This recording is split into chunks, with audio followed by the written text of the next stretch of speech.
nyanggakeun ieu nazam salajengna pasal kalima anu insyaallah meretelakeun carana susuci atanapi syaratna susuci ku batu. Ari ieu eta pasal kalimana dina mertelakeun cara susucina ku batu sanajan di pinggir lautna eta menang dalapan rupa syaratna nu kahiji kudu kutilu batuna tawahijingan aya tilu juruna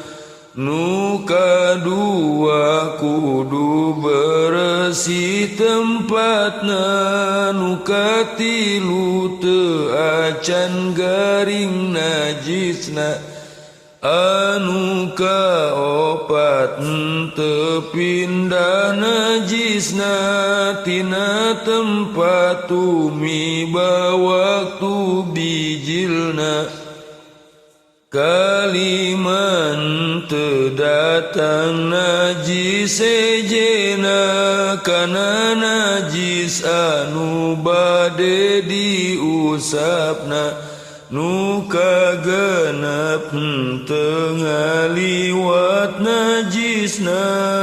kana pinggir dubur tawa hasafana ari anu katuju eta teu keuna cai kana najis anu diusapna kadalapan batu anu dianggona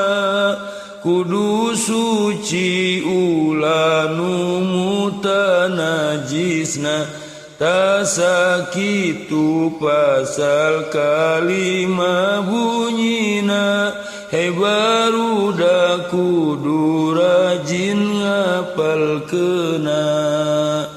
Wallahu a'lam bishawab.